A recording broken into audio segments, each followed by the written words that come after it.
नमस्कार, स्वागत है आपका इंडिया न्यूज में और आपके साथ मैं हूं राजीव शर्मा। आतंक के अड्डे मटियामेट हो गए, जैश लश्कर के ठिकाने मलबे में बदल गए। भारत ने आधी रात ऑपरेशन सिंदूर लॉन्च किया और पहलगाम हमले का 15 दिनों के भीतर बदला लिया। पाकिस्तान की सीमा के 100 किलोमीटर अंदर तक हिंदुस्तान की मिसाइलों ने आतंक के अड्डों को पूरी तरह तबाह और बर्बाद कर दिया। भारत की सेना ने पाकिस्तान में आतंक के 9 अड्डों पर हमला किया, जहां भारत के खिलाफ साजिश रची जाती थी, जहां आतंकियों को ट्रेनिंग दी जाती थी, आतंकियों को पनाह मिलती थी, जहां पर भारत में हमले की प्लानिंग होती थी। संदेश साफ था, अगर भारत के खिलाफ साजिश रचोगे, भारत में हमला करोगे तो घर में घुस कर मारेंगे, एक भी आतंकी नहीं बचेगा, आतंक को जड़ से खत्म करेंगे। लेकिन भारतीय सेना ने कैसे आतंक की लंका को जलाया, कहां-कहां हमला किया, पहले इस पर एक रिपोर्ट देखिए, इसके बाद चर्चा को आगे बढ़ाएंगे।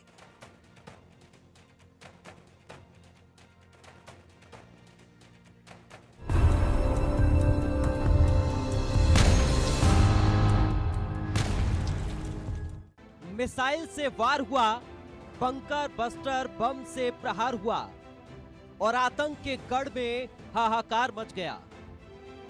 जहां कभी आतंक की तालीम दी जाती थी, वहां मातम पसर गया।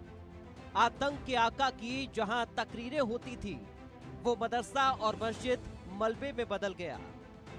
इन तस्वीरों को देखिए, ये तस्वीर पाकिस्तान के बहावलपुर की है, जहां जैश का हेडक्वार्टर था। यहां पर मौलाना मसूद अजहर आतंक के सपनों को तैयार करता था। यहीं पर भारत के खिलाफ साजिश रचता था, यहीं पर आतंकियों को ट्रेंड करता था। लेकिन भारतीय सेना ने देर रात आतंक के हेडक्वार्टर को तबाह बर्बाद कर दिया। इतने बम मारे कि जैश का ठिकाना धुआं धुआं हो गया। गज सुभान अल्लाह, भावलपुर ये इंटरनेशनल बाउंड्री से 100 किलोमीटर दूर है। जैश ए मोहम्मद का मुख्यालय था। यहाँ पर रिक्रूटमेंट, ट्रेनिंग व इंडॉक्ट्रिनेशन का केंद्र भी था। शीर्ष आतंकी अक्सर यहाँ आते थे।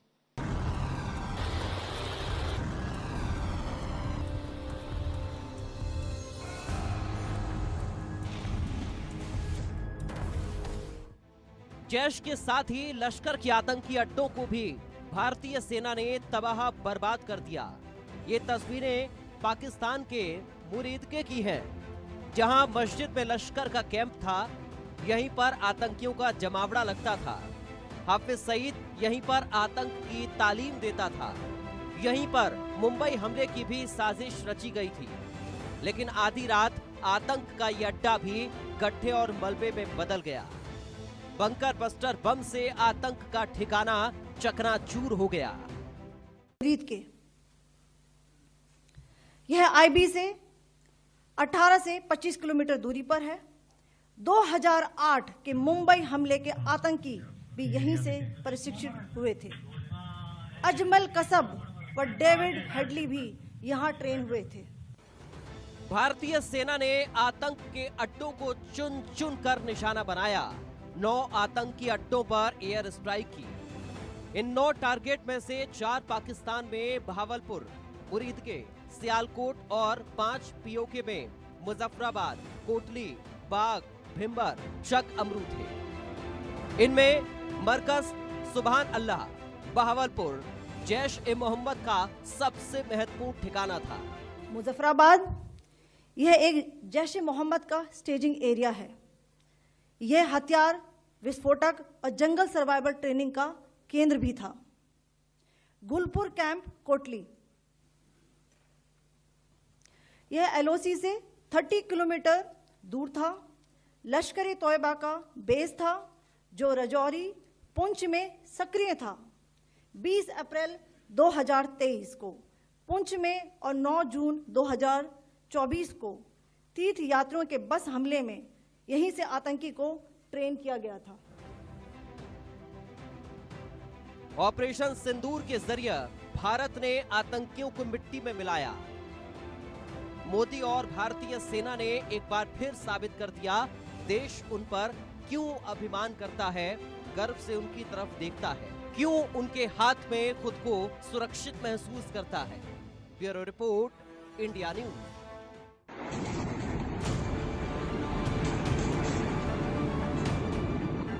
अब आतंकियों की बची खुची जमीन को भी मिट्टी में मिलाने का समय आ गया है।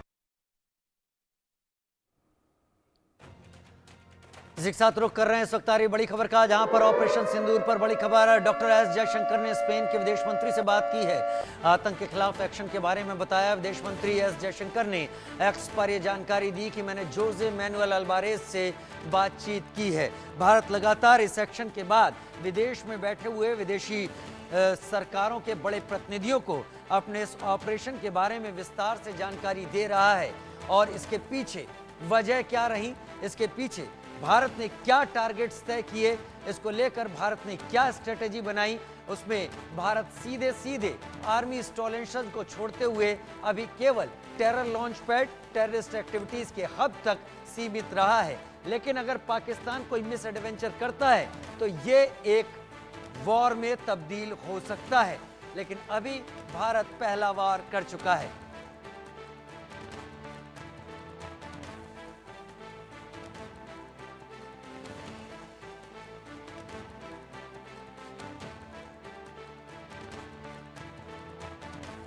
आदित्य कोठारी विदेश मामलों के जानकार के तौर पर हमारे साथ, colonel retired Gunjan Malhotra defence expert के तौर पर हमारे साथ इस वक्त जुड़ रही, और अहमर मस्तगन हमारे सीनियर जर्नलिस्ट बलूचिस्तान से हमारे साथ जुड़ रहे हैं।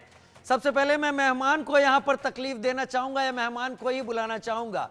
अहमर मस्तगन बेबाक बातचीत के लिए जाने जाते हैं और हमेशा अपनी बात रखते रहें। अहमर मस्तगन, पहला आपको मैं सवाल देता हूं, और सवाल ये कि कल भारत की एयर स्ट्राइक के बाद आप उसको किस तरीके से देखते हैं? पाकिस्तान तो कह रहा है कुछ नहीं हुआ, लेकिन वो ये भी कह रहा है कि हम इसका बदला लेंगे। यही तो मजाक है ना पाकिस्तान का, जब कुछ नहीं हुआ तो आप उसका बदला क्यों लेंगे? उनकी लॉजिक नहीं है ना भाई, आप खुद समझ सकते हैं। अब आप देखें कि ये लोग कितने बेवकूफ हैं कि अपने हमसाये के साथ, बड़े हमसाये के साथ, बजाय अच्छे ताल्लुक रखने के ये उनके साथ दुश्मनी कर रहे हैं रोज़ अव्वल से। देखिए ये जो पाकिस्तान है ये फेल्ड ब्रिटिश प्रोजेक्ट है।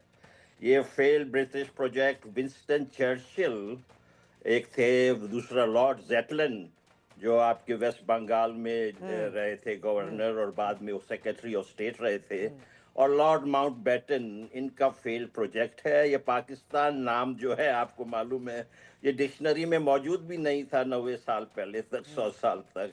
अब इन्होंने इस फ्रॉड का नाम रखा है। ये पंजाबी जो 4 डिस्ट्रिक्ट है, अटक, चकवाल, झेलम, रावलपिंडी, यहाँ के बदमाश जिहादी इन्होंने पूरे दुनिया में आग लगाई हुई है। भारत जो है ये सेंचुरी भारत की है, ये सेंचुरी भारत की है। मैं यहाँ अमेरिका में रहता हूँ भाई, मैं देख रहा हूँ यहाँ, मैं आपको बताऊँ आपके मुल्क के जो चीज़ है यहाँ दूसरे मुल्कों के क्वालिटी की है और आधे कीमत की है। तो जाहिर है कि भारत आगे जाएगा दूसरों के मुकाबले में। और इस वजह से इन जो एक्सट्रीमिस्ट हैं पाकिस्तान के जनरल और ये मुल्ला, इनको ये बात पसंद नहीं है। आप देखें इनकी ये शिकस्त है। मैं आपसे अर्ज करता हूँ, एक मैं आपसे गुजारिश करता हूँ, जो आपके सिक्योरिटी एस्टेब्लिशमेंट में जो ये जो ज़रा मुंह टेढ़ी करके अंग्रेज़ी बोलते हैं ना, इनको कहें कि मेहरबानी करके पाकिस्तान के बारे में आप कुछ ना कहें।